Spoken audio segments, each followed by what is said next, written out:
Most people think signing a power of attorney is the hard part. It's not. The hard part is making sure it actually works when someone you love needs to use it. Today, I'm sharing a real world story and 5 practical steps you can take now to avoid the most common roadblocks. I'm Jill Mastriani, estate planning attorney and host of the Death Readiness podcast. I often get calls from people when they're already in a crisis. When something has happened and decisions need to be made fast, suddenly everyone realizes how much they don't know. A couple of weekends ago, I was driving a close friend to the airport after a really good weekend. We went to a University of Michigan women's basketball game, spent time with our new foster puppy Boots, and I finally tried Zingerins, an absolutely amazing sandwich place in Ann Arbor. But the ride to the airport was different. It was a Monday, a work day, and up until that moment, I'd spent the entire day helping people navigate crises. We rode quietly for a while with him petting Boots, who was asleep in his lap, and with me lost in thought about how quickly life changes. Then I asked him the kind of question you only ask someone you know well. If your parents had a medical emergency tomorrow, would you know what to do? Would you know their doctors, their medications? Would you have access to money to help them? He said no. And that's the answer I hear most often. We don't think about these things until we're already in the middle of the storm. Today's topic catches people off guard all the time. Things can still go wrong even when you did everything your estate planning attorney told you to do. Because there's a real gap between signing legal documents and having those documents actually work when real life shows up. So today, the focus is on how to position yourself so your financial power of attorney works in the real world, not just on paper. That's what death readiness is about, not just signing documents, but making sure they work when life gets messy. Here's a quick reminder before we get started. If you're in Tennessee and you need estate planning documents drafted or you're navigating probate after a loss, I'm practicing law again and offer estate planning and probate solutions built for real life situations, not just paperwork. You can reach me at jill@deathreadiness.com. That's jill@deathreadiness.com. First, I want to give you a quick foundation on financial powers of attorney so we're all speaking the same language. And yes, this might sound like semantics, but it matters. A person is not a quote power of attorney. A person is an agent under a power of attorney. The person giving the authority is called the principal, and the person receiving the authority is the agent. The term power of attorney refers to the legal document itself, the document where the principal grants authority to the agent. So, for example, if I sign a power of attorney naming my husband Jeremy to make financial decisions for me, I'm the principal and Jeremy is the agent. To sign a power of attorney, a person has to have mental capacity, which generally means they can understand information and make decisions based on it. But once someone can no longer manage their finances or care for themselves, they generally don't have the legal capacity to create a power of attorney anymore. And that's when families realize that this window has closed. There are 2 main types of financial powers of attorney: immediate and springing. An immediate power of attorney takes effect as soon as it's signed. Mine with Jeremy is immediate, which means he could act today if needed. The benefit is that if something happened to me, he wouldn't have to jump through extra hoops to prove that I'm incapacitated before helping. The trade off is that technically he could use that authority even while I'm fully capable. For example, he could sell our house without me knowing. That's why choosing the right person matters so much. The other type is a springing power of attorney. This one only becomes effective upon incapacity. For it to, quote, spring into effect, there has to be a determination of incapacity, usually defined in the power of attorney document itself. Often, that means 2 physicians must sign statements confirming that the person can no longer manage their own affairs. And if you want a deeper primer on how powers of attorney work, when to use them, and when it's too late, I'll link to episode 17, my very first Tuesday triage episode, in the show notes. But today, I want to move from theory to real life, because this next story shows exactly what can happen when a perfectly valid power of attorney runs into real world obstacles. A friend called me recently because she was having trouble getting a bank to honor a power of attorney her mother had signed back in 2006. I'm going to call my friend Elizabeth and her mother, Catherine. Catherine signed that power of attorney a few years after her husband died. She wanted to make sure her only child, Elizabeth, would be able to step in if she ever needed help in the future. And now she does. Although Catherine was fully competent when she signed the document in 2006, her physical and cognitive health have declined significantly since then. And Elizabeth has more than stepped up. She's arranged 24-hour care, supports a live in caregiver, and has done everything possible to help her mother remain comfortable in the familiarity of her own home. Catherine did everything right. She put the proper documents in place, named the right person to help her, and invested meaningful resources for her future care. She even purchased long term care insurance. But here's what the numbers look like today. Catherine's care now costs about $27,000 a month. Long term care insurance covers only about $8,000 of that. Because Catherine will eventually run out of cash to pay for this care, Elizabeth decided the next logical step was to take out a loan using Catherine's house as collateral. And that's where the plan ran into reality. The bank told Elizabeth that the power of attorney was too old and didn't contain the language they require in order for Elizabeth to act as agent, taking out a loan against her mother's house. So Elizabeth called me. I asked her to send me the document, and when I reviewed it, the authority was clear, written right there on page 4, explicit permission for Elizabeth to borrow funds on her mother's behalf and place liens on Catherine's home if necessary. I wrote a letter explaining that authority so she could provide it to the bank. But that wasn't the end of it. Next, the bank requested a letter from Catherine's attorney from 2006, confirming that Catherine was competent when she signed the document. The fact that the attorney had notarized the power of attorney wasn't enough, and there was no way to satisfy that request because Catherine's estate planning attorney had passed away years earlier. So the bank moved the goalposts again. They said they would accept a letter from Catherine's doctor confirming that she was competent back in 2006. But Catherine's current physicians weren't her doctors 20 years ago, and no prior physician was willing to write a retroactive opinion about competency. So here's the real question. Why does this happen? Why couldn't Elizabeth simply use the authority that Catherine clearly gave her back in 2006? Is the world out to get Elizabeth while she's just trying to help her mom? No, but I'm sure that's exactly what it feels like. The reality is that banks are worried about fraud.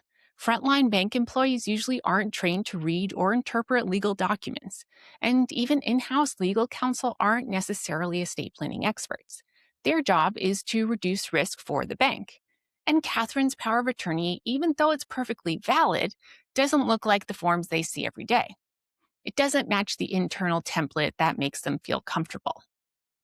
Banks also want to be absolutely certain that the person showing up with the power of attorney isn't trying to take advantage of someone vulnerable. They want to know that Elizabeth isn't stealing money or that Catherine wasn't pressured into signing the document years ago. The irony is that Catherine did this planning precisely to make things easier for her daughter. Now, we're not going to solve Elizabeth's situation inside today's Tuesday triage. She and I are working on that separately. But I do want to use her experience to help you avoid running into the same frustrations. And before we move forward, let me be very clear. Elizabeth and Catherine did exactly what I would have recommended that they do. What their experience does show me, though, is that even good planning can benefit from a few extra implementation steps. So I'm going to keep doing what I already do, and I'm also making a few upgrades to what I personally recommend to clients. Here are my top 5 tips. Tip number 1, if your power of attorney is an immediate power of attorney, say that clearly right at the top of the document. Don't bury it deep in the boilerplate or legal language. In the documents I draft, right after naming the agent, I include a simple line in italics that says, "This power of attorney shall become effective immediately." So why does that matter? It matters because you're signaling right away that no one needs a doctor's letter of incapacity before the agent can act. You're removing that roadblock before it ever shows up. Tip number 2, include a section called third party reliance in the power of attorney. I include this in documents I draft, including my own power of attorney naming my husband Jeremy as my agent. Because the goal is simple. We want banks, lenders, government agencies, and anyone else relying on the document to feel protected when they accept it. If you want to see the exact language from my power of attorney, I'll link to it in the show notes. But here's the basic idea. The document says that if the power of attorney is later revoked or changed, the people who relied on it in good faith won't be held liable for acting on it before they received written notice of that change. In plain English, I'm telling third parties it's okay to rely on this document. You won't get in trouble for doing your job. And now I'm going to switch gears for a moment and give you a short example of what that sounds like in legal language, because this is the kind of wording that helps banks breathe easier. Here it is. If this instrument is revoked or amended for any reason, I, my estate, my heirs, successors, and assigns will hold such party or parties harmless from any loss suffered or liability incurred by such party or parties in acting in accordance with this instrument prior to that party's receipt of written notice of any such revocation or amendment. Tip number 3. Wherever you have financial accounts, proactively ask what you need to do to get your power of attorney on file. I'm actually doing this myself right now with my husband. Our financial planner is at R.W. Baird, and I called her to ask exactly what she needs. She told me to send her my power of attorney and specifically request that my husband Jeremy, who is my agent under that document, be added as an authorized person on the account. When I send that email, I'll also ask her to reply confirming that she received the instructions and that everything has been implemented. I'll save a copy of that email I sent along with her reply with our estate planning documents. Why? Because if Jeremy ever has to step in and act for me and he gets pushback, he'll be able to pull out clear written proof that I already made this request. Now, this next part is where people make mistakes, and it really matters.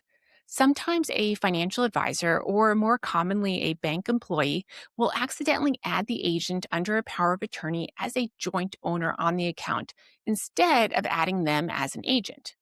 And unless your attorney has specifically advised you otherwise, you almost never want that. Here's why. First, a joint owner can do whatever they want with the money. Legally, it's theirs too. They could drain the account if they wanted to. An agent under a power of attorney is different. An agent has a fiduciary duty, which means they're legally required to act in the best interest of the account owner. If they don't, they can be sued for breaching that duty, this very heightened level of responsibility. Second, most joint accounts include survivorship rights. That means when one owner dies, the surviving owner automatically gets everything. Let me give you an example. Let's say I have a $1 million investment account that I intentionally keep in my name alone because I wanted to pass according to the instructions in my will. And let's say I've included specific charitable gifts in my will that are meant to be funded by that account. I ask my financial advisor to add my husband Jeremy as agent under my power of attorney. But instead, she makes him a co-owner and tells me everything is set. When I die, that $1 million account bypasses my will completely and goes straight to Jeremy. Those charities are out of luck. Tip number 4. Banks are often very cautious about accepting powers of attorney, so meet them where they are. Because there are reasons for that. Bank employees usually have limited legal training when it comes to powers of attorney. The risk of liability is high, and most importantly, they don't have context. Imagine I walk into a bank with a power of attorney signed by my husband naming me as his agent, and I ask for full access to his accounts. Even if everything I'm doing is completely legal and done with good intentions, the person behind the counter doesn't know me. They don't know our situation. They don't know whether my husband and I are happily married, going through a divorce, or whether this document has been revoked or replaced. Their job is to be cautious. Maybe they try to call my husband for confirmation. But what if we're at the point where he no longer has capacity? What if he's been in an accident and is now in a coma? That's exactly when the power of attorney is supposed to help. And yet that's when things can stall. So, how do we reduce the chances of this happening? One simple strategy is to go to the bank before there's a crisis. My husband and I could schedule an appointment together, bring our powers of attorney, and say, we'd like to be added to each other's accounts as agents under these documents, not as joint owners. And then ask a very practical question. What's the easiest way for us to make this work? Do you want to use the powers of attorney we already signed? Or does your bank have a form you prefer? If the bank has its own form, take it home, show it to your attorney, and make sure it works alongside your overall estate plan before you sign anything. And once everything is set up, double check that you've been added as agents, not co owners. Remember, that's an important distinction.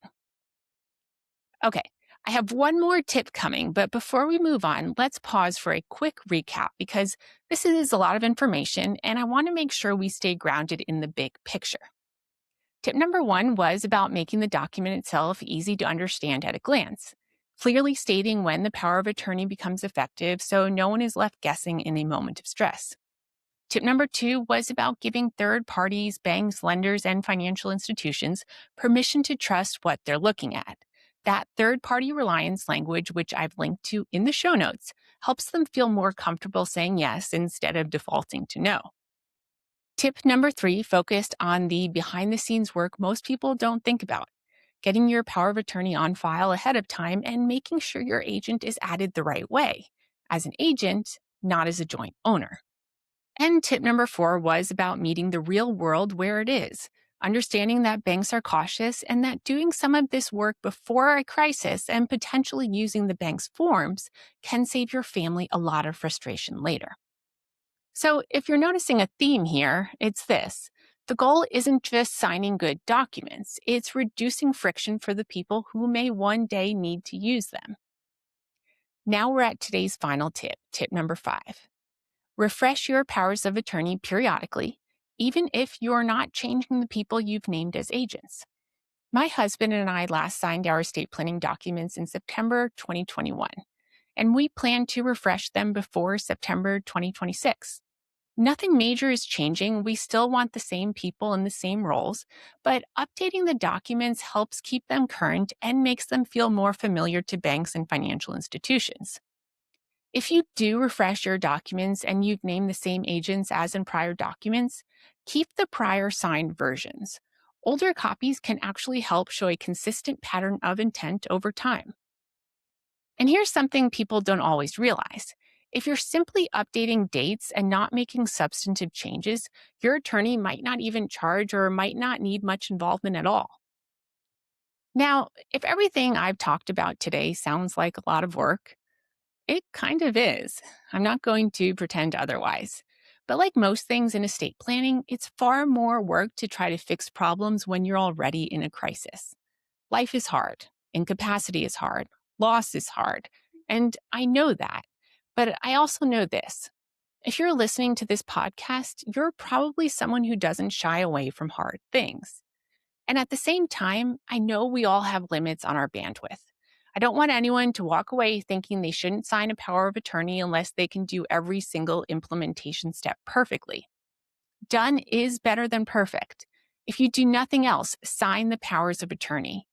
And if you want to make them as strong and as practical as possible in the real world, take the extra steps we talked about today. Because here's what I want you to remember. A power of attorney isn't just a document you sign and file away. It's a tool someone you love may one day have to pick up and use while they're scared, stressed, and trying to help you. Death readiness isn't about perfect paperwork. It's about reducing friction for the people who will step in when life gets messy. So start where you are, do what you can, and know that every small step you take today makes things easier for someone you love tomorrow. And if you're in Tennessee and you need estate planning documents drafted, or you're handling an estate after someone has died and want steady legal guidance along the way, let me know. I'm happy to be practicing law again, and I'm offering estate planning and probate solutions designed for real life situations, not just paperwork. You can reach me at jill@deathreadiness.com. That's jill@deathreadiness.com. Thanks for listening today.